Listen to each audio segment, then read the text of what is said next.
તમે તમાકુ ખાઓ, ગુટકા ખાઓ ઉત્તમભાઈ, શરીર પર અસર તો થાય ને. અને જેને હાર્ટની તકલીફ રહેલી હોય એને તમાકુ ગુટકા તો દુશ્મન કહેવાય.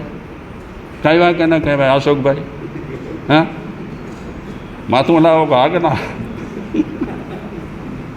તમારા દાંત એકદમ સ્વચ્છ હોવા જોઈએ, દાડમની કડી જેવા દાંત હોવા જોઈએ. પણ ઘણી વખત ઘણા લોકો દાંતોને બગાડી નાખે છે. હા, તો અમને તો દયા આવે કે એક પૈસા બરબાદ થાય એ ઠીક છે, પણ તમારું આવું મહામૂલ્યવાન શરીર બગડે, જે ફરીથી તંદુરસ્તી આપણે મેળવી ન શકીએ એવી દશા હોય, તો શું કામ આપણે આવા રસ્તા લઈએ છીએ? પૈસાની બચત કરો, પાઈની બચત કરો. મહા મહેનતે તમે પૈસા કમાવો છો, કેટલી મહેનત તમારી બધાની. મુંબઈ તમારે રહેવું પડે, ઈચ્છા ન હોય તે છતાં પણ આવા ભોજાના વાતાવરણને છોડવું પડે. મૂળ મુદ્દા પર આવી જાઉં.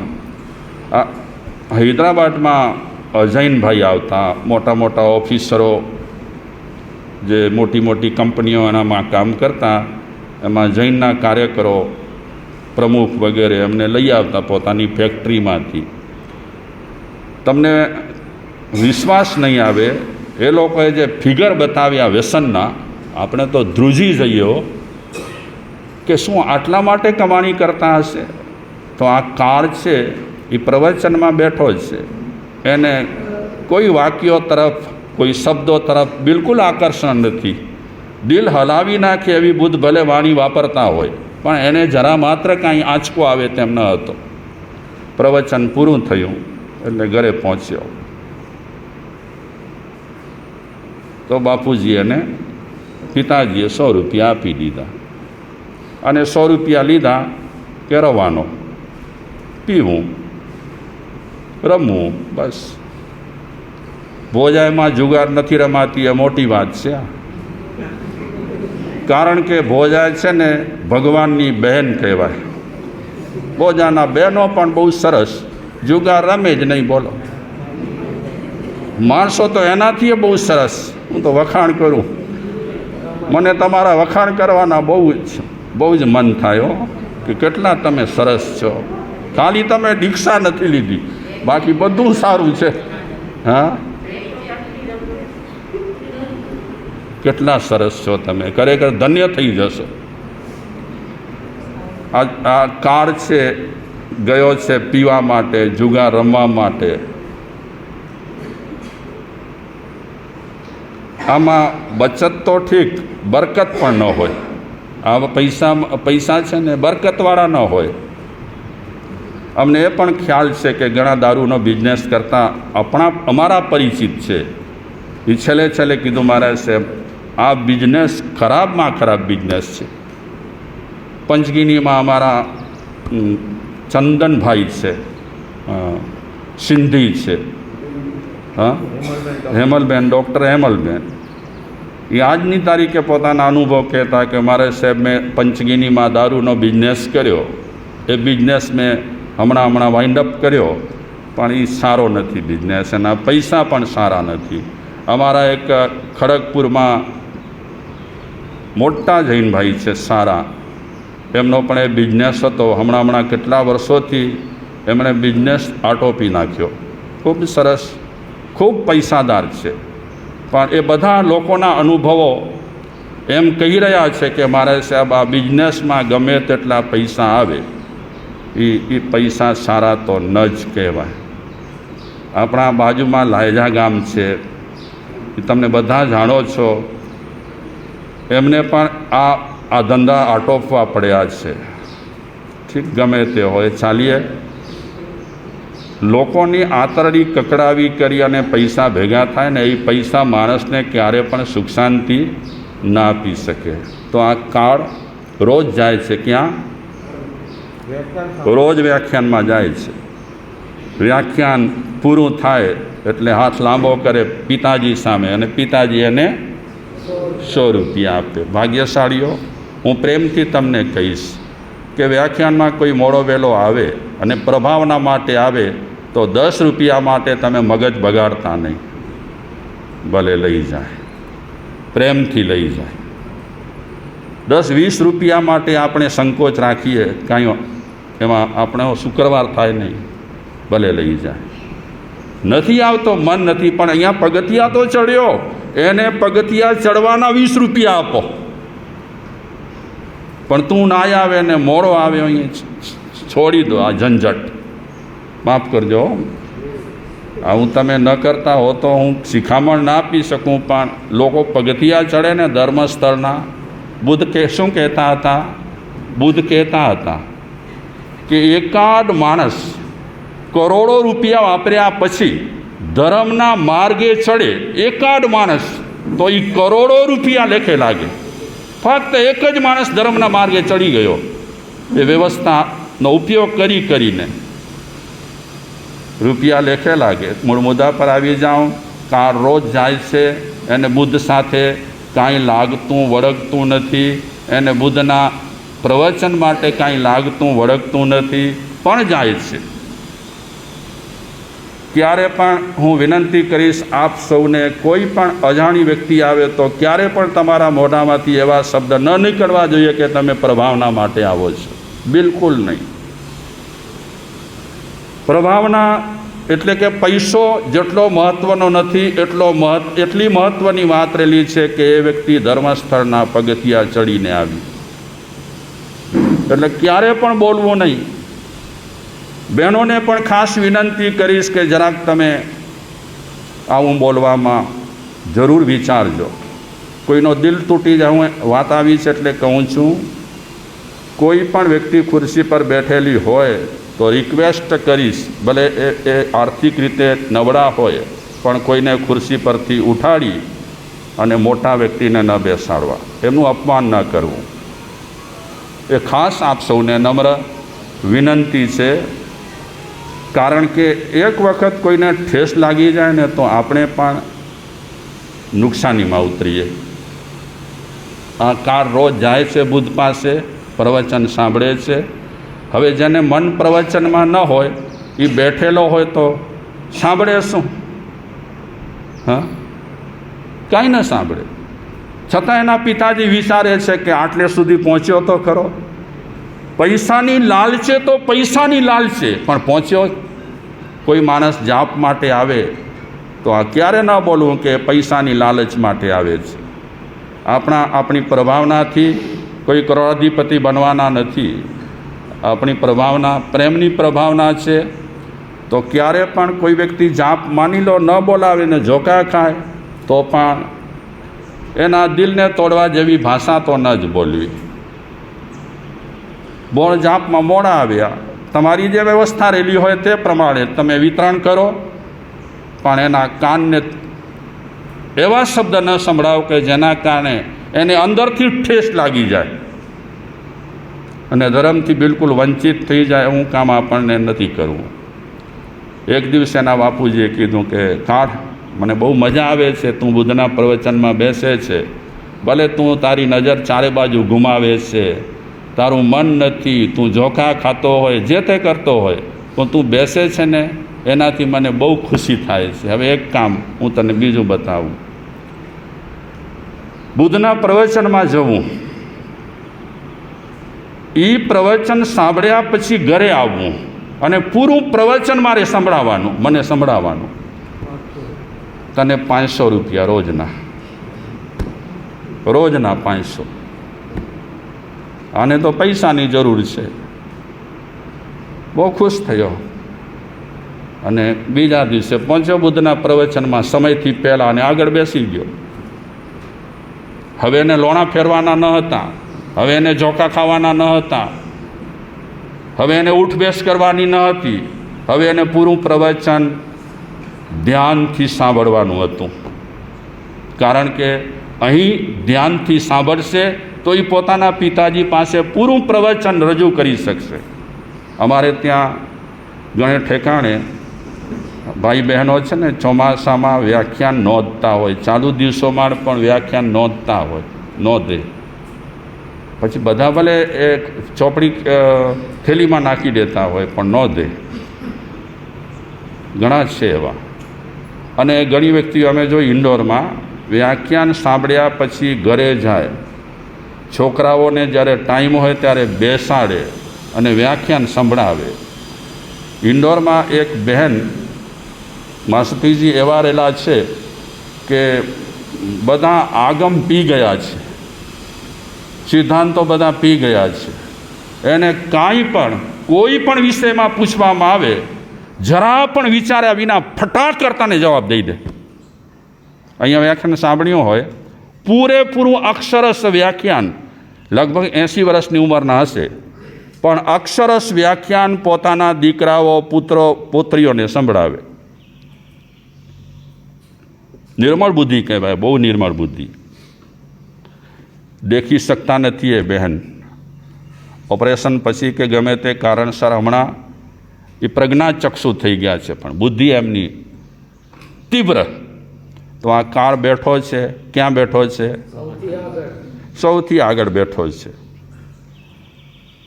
ગચ માળવે કે ને અગિયા બેઠેલા ડીજે, બરાબર ને?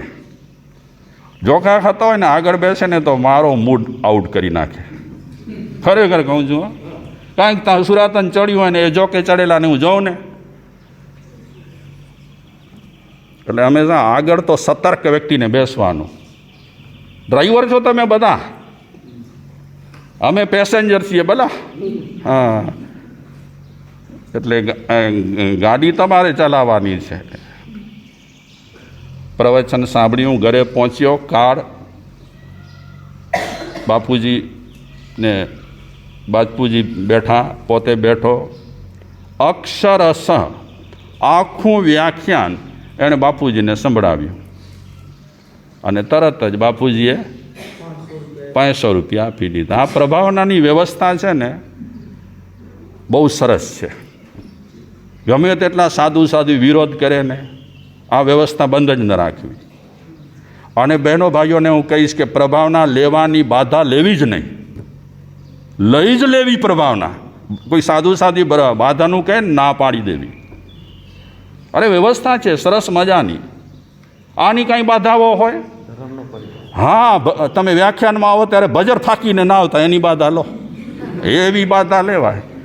હવે આવી બાધાઓ લેવાથી હશે કે મારા સાહેબ સન્માન લેવાની બાધા છે. અરે લો ને સન્માન, કોઈકને ભાવના થઈ છે, લઈ લેવાનું સન્માન. તમને મન નથી ભલે, પણ સામેવાળાને મન છે, તો સામેવાળાનું મન તો રાખો.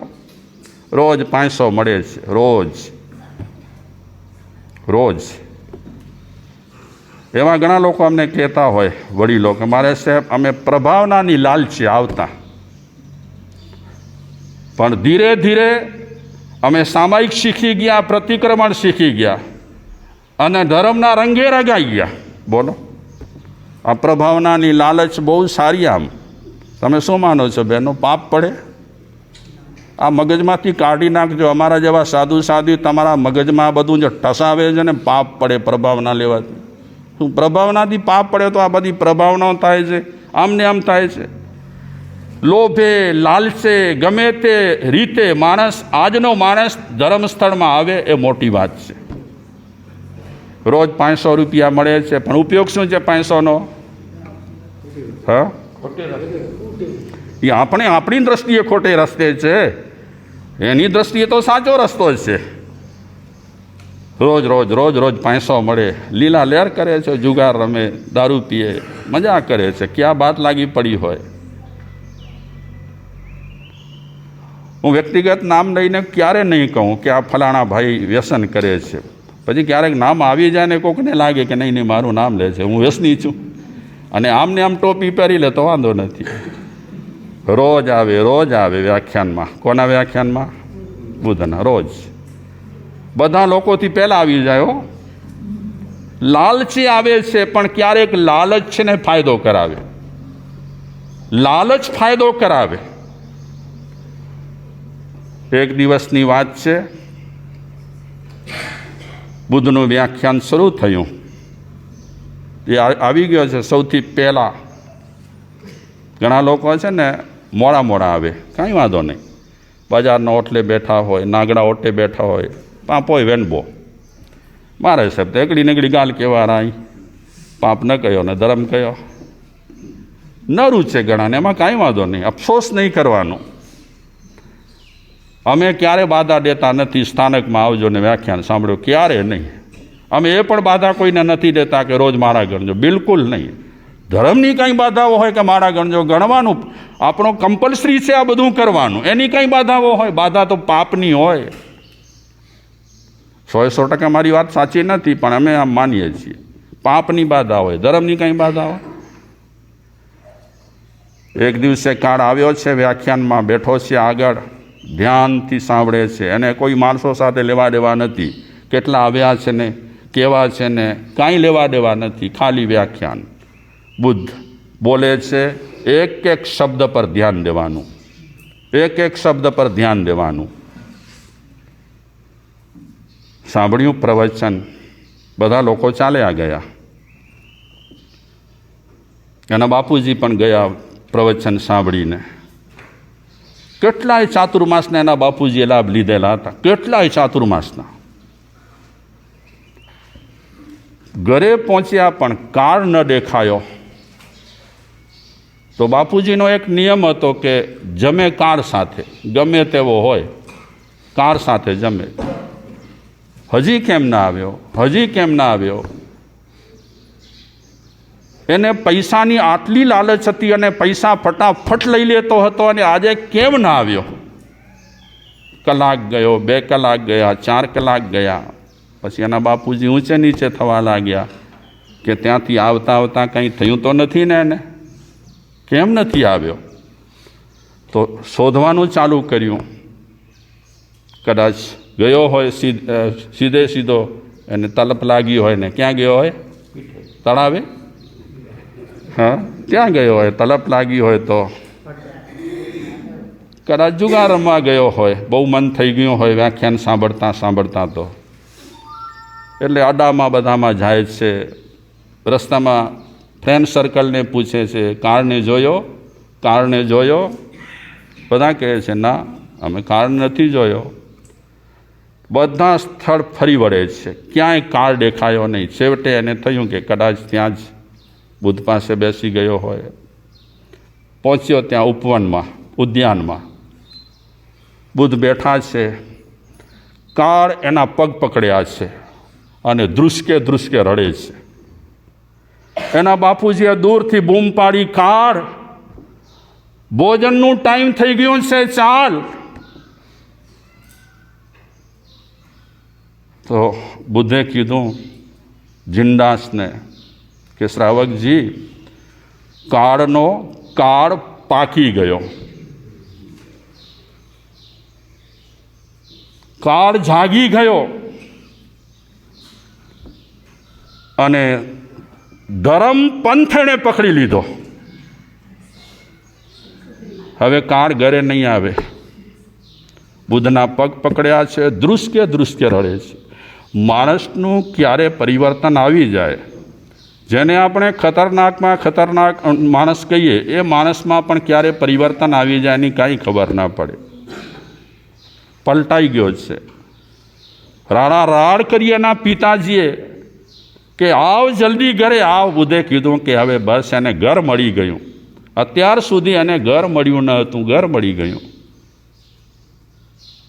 એના બાપુજી નજીક ગયા તો બુદ્ધે કીધું કે બસ તમારો કાળ છે ને એ જાગી ગયો છે. અત્યાર સુધી એ કાળ હતો, હવે તો એ મહાકાળ થઈ ગયો છે. હવે તમારો દીકરો નથી રહ્યો. એને જે પંથ જોઈતો હતો એ પંથ, ઉપરવાળાનો પંથ એને મળી ગયો. જિનદાસ ઘરે આવ્યા, પત્નીને વાત કરી કે કાળ તો જાગી ગયો. અને જિનદાસ પોતાની પત્નીને કહે છે કે આપણે કેટલા વર્ષથી બુદ્ધના વ્યાખ્યાન સાંભળીએ છીએ, આજ સુધીમાં આપણે જાગ્યા નથી. ચોમાસામાં જ્યાં જ્યાં ચોમાસા થતા હોય ત્યાં ત્યાં 4 મહિના સુધી પ્રવચન સાંભળતા હોઈએ છીએ, પણ કાળ જેટલો જાગી ગયો એટલા આપણે હજી સુધી જાગ્યા નથી. હકીકતમાં કાળની તો આપણાથી નાની ઉંમર છે, નાની ઉંમરવાળાને જલ્દી જાગવું જોઈએ કે મોટી ઉંમરવાળાને જલ્દી જાગવું જોઈએ? હે, આપણે મોટી ઉંમરના છીએ છતાં જાગ્યા નથી. જેને આપણે નાલાયક કહેતા હતા, બદમાશ કહેતા હતા, બેવકૂફ કહેતા હતા, જેને આપણે ગાળો બાંધતા હતા, એ આજે જાગી ગયો છે. એની મા રડી પડી અને એ પાછા આવ્યા બુદ્ધ પાસે. માને પેલી પતિ પત્ની એટલે કે મા બાપ આવી કરી નજીકથી કહે છે, કાળ ઘરે ચાલ, આપણું કામ અહીંયા નથી, આપણું કામ ક્યાં છે? ઘરે ચાલવાનું. કારણ કે બસ પતી ગયું. જ્યાં સુધી અંદરથી મારો ઢંઢોળાયો ન હતો ત્યાં સુધી હું ભૂલથાપમાં હતો. હવે તો મારો અંદરનો જાગી ગયો છે. મારે હવે બુદ્ધના ચરણમાં જ જિંદગી પસાર કરવી છે. એટલે બુદ્ધિશાળી માણસો મગજ ખોલે અને સુંદર માણસો આંખો ખોલે. પરંતુ પ્રેમાળ વ્યક્તિઓ, પ્રેમાળ માણસો લોકોના હૃદય ખોલે. તો આ કાળનો હૃદય શું થઈ ગયો? ખુલી ગયો. આ કાળ જેના માટે એના પિતાજીએ કલ્પના કરી ન હતી, સ્વપ્ને કલ્પના ન હતી કે આ કાળ સુધરશે અને બુદ્ધનો પંથ સ્વીકારશે, ધર્મનો પંથ સ્વીકારશે, એ કાળે પણ ધર્મનો પંથ સ્વીકારી લીધો. શેના કારણે? બુદ્ધે પ્રેમ આપ્યો. બગડેલા માણસનો તિરસ્કાર ન કરાય. બગડેલો માણસ હોય, ગમે તે સંજોગે બગડ્યો હોય, એનો તિરસ્કાર તો બિલકુલ ન થાય. જો તો પ્રેમ અપાય, પ્રેમ આપવાની કોશિશ કરવાની આપણી પાસે હોય તો. આ સાથે હું વ્યાખ્યાનને વિરામ આપીશ.